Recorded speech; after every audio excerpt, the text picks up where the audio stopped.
السلام عليكم ورحمة الله وبركاته. فيديو تعليمي عن طريقة تركيب المنشار. روح لليوتيوب، أنا الحين راح أشرح لكم مباشر. روح لليوتيوب، اكتب عايد الهاجري منشار الشجر، تطلع لك كل فيديوهاتي، شرح عن منشار البنزين، شلون تسن المنشار، فيديوهات كثيرة راح تستفيد جدا، الاحتياطات. طيب الآن أنا بشرح لكم خطوة بخطوة منشار صيني ماركة بوس. طبعا هذه ماركة بوس، تمام، صيني لكن يكتبون جيرمان تكنولوجي، يعني تكنولوجيا ألمانية. طبعا هنا عندنا بالكويت ناس نصابين واجد يبيعونه للزباين يقول هذا ألماني، والناس مساكين ما يدرون. تمام، هذا منشار كهرب، راح أشرحه بالتفصيل، اصبروا خلوكم معانا خطوة خطوة وتستفيد بإذن الله عز وجل. تروح لليوتيوب طال عمرك تكتب عايد الهاجري منشار الشجر، راح تطلع لك فيديوهاتي. واذا دخلت اليوتيوب دش على قوائم التشغيل راح تحصل كل فيديوهاتي، شروحات كثيرة، الموسوعة الكاملة للدواجن، الموسوعة الكاملة للحمام، فيديوهات موسوعة كاملة عن زراعة النباتات البرية. اول شيء نفتح البراغي هذه يا اخوان، فتحنا البراغي، بسم الله.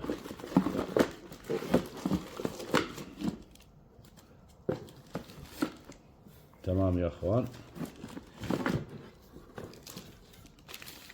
هذا ويا صاجتين الظاهر، اي ويا صاجتين. احنا اللي بنركب ال 16 انش.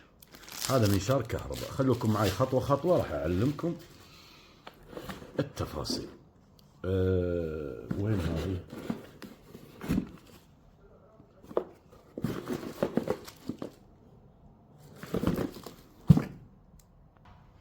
يا اخوان المناشير كلها متشابهه تقريبا، يعني تتابع فيديوهاتي السابقه وتتابع الفيديو هذا وراح تستفيد. الان راح نفتح البراغي هذه اللي نركب لها اليده، شايفين واضح بالكاميرا، تمام. هذول الان مثل ما انتم شايفين يا اخوان، هذه اليده راح نركبها بالبراغي اللي فكناه، وراح نركب البراغي، عطنا البراغي، راح نركبها بالطريقه هذه، تمام يا اخوان، بالطريقه هذه. عطنا البراغي، هذه البراغي اثنين ركبناهم، هذه الحمايه يا اخوان، حمايه لليد، تمام. وترى انستغرامي، اكتبوا عايد الهاجري بالانستغرام يطلع لك انستغرامي. الحين نكمل لكم الشرح. هذه الصاجه 16 انش راح نركبها بالطريقه هذه، شوفوا يا اخوان، راح نركبها بالطريقه هذه. امسك هذا مني هو، ايوه خليك ماسك، تمام. بعدين راح نجيب الكفر ونركب عليها، وراح اعلمكم طريقه الكفر. اكثر الناس تصير عنده مشكله ويخرب المنشار، انا راح اعلمك طريقه الكفر. طيب يا اخوان الان ايش نعمل؟ هذا الصنقل، الجنزير، هذا الجنزير، تنتبه ليدك حاد جدا، تنتبه اثناء التركيب. بعدين تفتحه بالراحه، فتحناه الان. طيب يا اخوان، هذا المنشار خله برا. هذا المنشار، هذه مقدمة المنشار بالاتجاه هذا، شوفوا بالاتجاه هذا، ركزوا معي أنا قاعد أشرح، هذا تعليمي، اصبروا علي. إذا أنت تعرف ما في مشكلة، إذا ما تعرف أنت راح تستفيد. هذا اتجاه المنشار وهذه الصاجة. أنا شلون أركب الجنزير؟ تمام، شايفين الدبوس هذا؟ شوفوا الحاد هذا الرأس، الدبوس هذا، الدبوس الرأس هذا الحاد، شوفوا هذا الحاد لازم يصير في اتجاه الذهاب، لأنه راح يذهب ويفتر وياكل يقص من الخشب. شايفين هذه؟ ركزوا عليها، رأس الدبوس هذا المنشار نفسه، شوفوه المدبب يكون للأمام، مع المنشار رايح. تمام. الآن راح نركبه، نقول بسم الله. بابا جيب هذا مني، ارفع منك، ارفع. أيوه بس. الآن نطلع الصاجة، وخر. شايفين الصاجة؟ نجيب المنشار ونركب. أنا مسوي شغلة متعمدة بس راح أشرحها لكم بعدين. أنا متعمد في شغلة خطأ أشرحها لكم بعدين. تمام. شنو الشغلة الخطأ؟ وخر يدك. أنا ركبت الآن هذا الصاجة وهذا المنشار وراح يقص. شوفوا الخطأ وين؟ الخطأ ان الرأس المدبب بالعكس، هذا ما راح يقص. تمام. انا ايش اسوي؟ اقلب الصاجة فقط، ما اسوي شيء. شوفوا الان صارت الرأس المدبب للامام. شيء التليفون، ايوه هذا الرأس المدبب للامام، شوفوا للامام. طيب الان ركبنا الصنقل. دير بالك، انتبه على ايدك، اي حركة تروح المستشفى. حاد جدا يقص ايدك، يقص اصبعك. طيب الان ركبناه بالطريقة هذه. بسم الله. اكرر. انتبه لا يزلق، يفلت من ايدك، يقص اصبعك. شوفوا نمسكه بالطريقة هذه. نيجي هني. امسك الحين بابا، دير بالك بابا.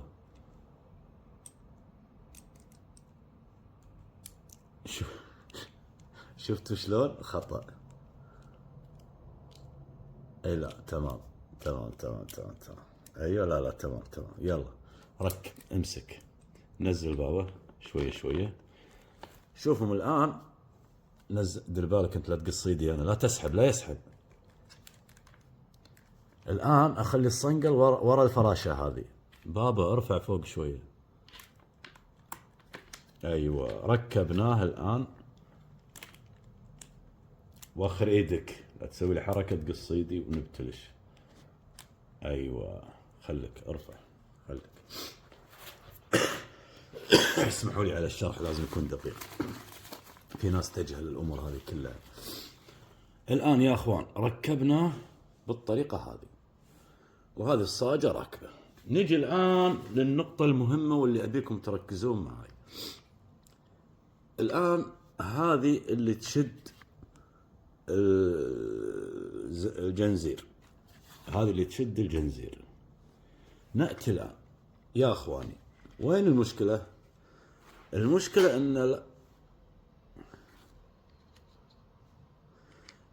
أن لازم الفتحة هذه توافق الفتحة اللي هني. أنا راح أوريكم عملي الآن نركب.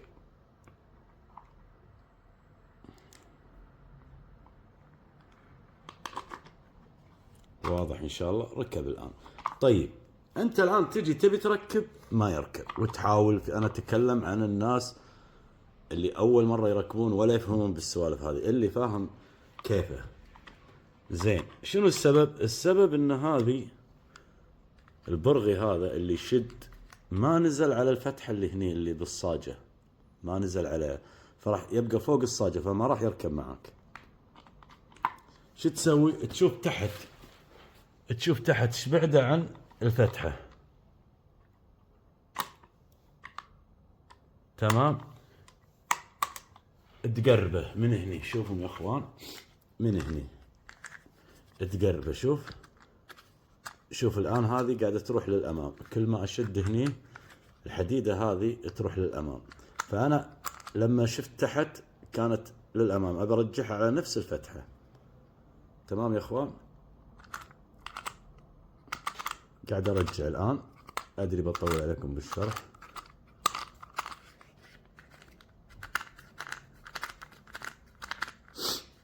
طيب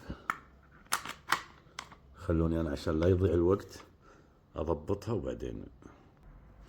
الآن يا أخوان أنا رجعت هذه، حركتها لما الحديدة هذه الصغيرة رجعت علشان أبيها تدش بالفتحة هذه. شايفين الفتحة؟ الحين راح يطبق مضبوط. الحين راح يسكر معانا مضبوط. راح تشوفون شلون يركب 100% إن شاء الله تعالى. شوفوا الحين طبق تماما. شوفوا هني مضبوط. نجي الآن ناخذ الصواميل ونركب الصواميل. طيب يا اخوان، الآن ركبنا الصواميل زين، دققوا على الملاحظات اللي اشرحها لكم. الآن انت ما تشد الصواميل، اذا شديت الصواميل ما راح تقدر تشد الجنزير، تمام؟ ما راح تقدر، لان الصاجة ما راح تتحرك اذا مشدود على الصواميل هذه. فانت تشد خفيف بيدك. الآن راح نشد الصاجة. شوفوا بدأ يتحرك معانا. هذه شايفين اللي انا قاعد افرها، هذه عشان اشد الصاجة. لاحظوا يا اخوان، انا ما شديت الصواميل. ليش؟ عشان اقدر اشد على الصاجة، عشان يشد عندي الجنزير. شوفوا شوفوا بدأ يشد. شوفوا بدأ يشد. شوفوا هذه شوفوا شد. طيب الفيديوهات السابقة انا شارح، والان اشرح لكم ايش الشد المناسب للمناشير هذه. الشد المناسب ما يكون قوي جدا، ما هو زين للمنشار. الشد المناسب انك تشد بحيث انه يكون فيه مجال. شوفوا ايدي، بس ما يكون مرتخي حيل ولا يكون مشدود حيل. بعد نعطيه طقة واحدة. شوفوا يكون في مجال انك تعمل هالشكل هكذا. انا اتكلم مرات بعض الكلمات فصحى عشان المتابعين يفهمون، لان يتابعوني جميع الدول العربية. زين، الان هذه الطريقة شايفين؟ شد بعد شوي. طبعا هذا مع الاستخدام يرتخي معاك، ترد تشد مرة ثانية. شوفوا الآن مشدود 100%. الآن نرجع للصواميل. خلاص شدينا هذا، نرجع للصواميل ونشدها. بسم الله، نشدها بالتوازي.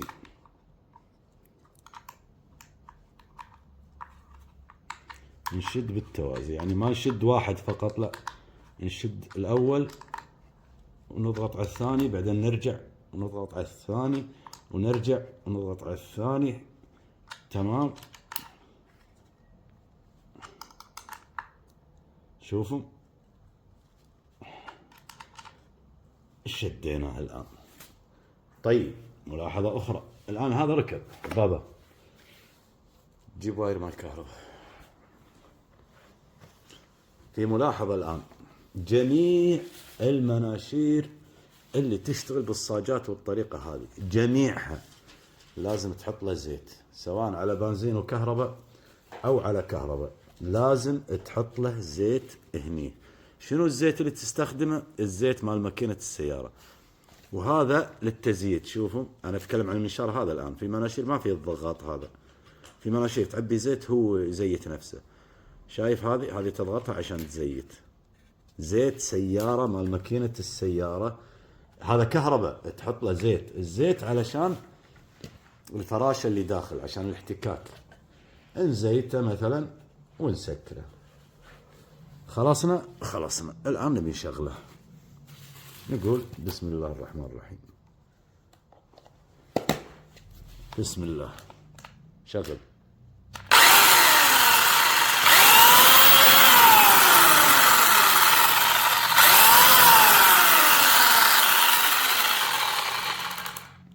والسلام عليكم ورحمة الله وبركاته.